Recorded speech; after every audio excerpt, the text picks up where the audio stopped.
திருச்சிற்றம்பலம். தென்னாடுடைய சிவனே போற்றி, எந்நாட்டவர்க்கும் இறைவா போற்றி.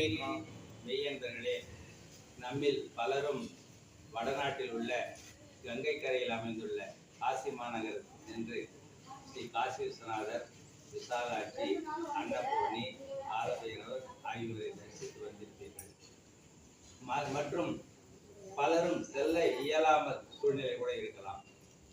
இவற்றையெல்லாம் நிவர்த்தி செய்யும் வகையில் புதுச்சேரியில் முத்தியால்பேட்டை விஸ்வநாதர் நகரில் திருவள்ளுவர் தெருவில் காசி விஸ்வநாதர் ஆலயம் ஒன்று புதிதாக அமைக்கப்பட்டுள்ளது. மெய்யன்பர்களின் பேராதரவுடன் இந்த ஆலயத்தின் சிறப்பு என்னவென்றால், காசியில் கங்கை கரையில் உள்ளது போலவே இங்கே பெருமான் எழுந்தருளி இருக்கிறார்.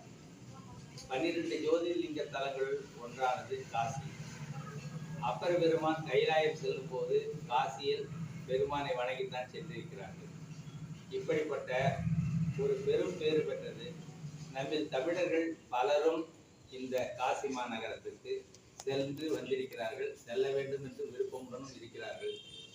அப்படிப்பட்ட அந்த காசி மாநகரத்தை ஒட்டி இங்கும் அதே அளவில் நம்முடைய பெருமானும் எழுந்தருளியிருக்கிறார். அதே போல ஜோதிர்லிங்க ஸ்தலம் போலவே அங்கே காசியில் எப்படி அமைந்திருக்கிறதோ அது போலவே இங்கும் அமைக்கப்பட்டுள்ளது. கோபுரம் அதே போலவே அங்கு காசி மாநகரத்தில் உள்ள போலவே, அதே போலவே அன்னபூர்ணி, விசாலாட்சி அம்மன், காலபைரவரும் இங்கு எழுந்தருளி இருக்கிறார்கள்.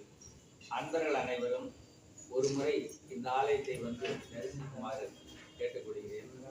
இந்த ஆலயத்தின் மகா கும்பாபிஷேக பெருவிழா 12/6/24 புதன்கிழமை காலை 6 மணி முதல் 7:30 நிறைவடையும். எனவே அன்பர்கள் அனைவரும் திரளாக வந்திருந்து பெருமானின் அருளை பெற வேண்டும் என்று கேட்டுக்கொள்கிறேன். தென்னாடுடைய சிவனே போற்றி, எந்நாட்டவர்க்கும் இறைவா போற்றி.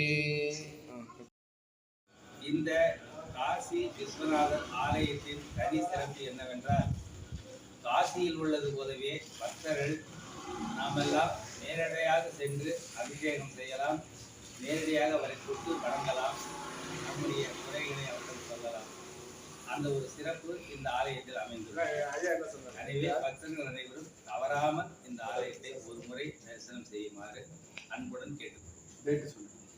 கும்பாபிஷேக நாள் 12/6/24 புதன்கிழமை காலை 7 மணி முதல் 7:30 மணிக்குள்.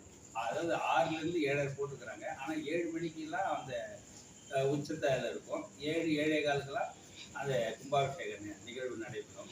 ஆகையால் 6 மணிக்கே வந்து விடுமாறு கேட்டுக்கொள்ளுங்க. என் கூட்டம் பெருவாரியாக இருக்கும். இந்த சிறிய இடம்தான். ஆகையால் முடிந்த நண்பர்கள் விரைவாக வந்து அதிகாலையிலே வந்து தரிசனத்தை பெற்று இறைவன் திருவருள் பெறுமாறு கேட்டுக்கொள்ளுங்க. தென்னாடுடைய சிவனை போற்றி, எந்நாட்டவர்க்கும் இறைவா போற்றி.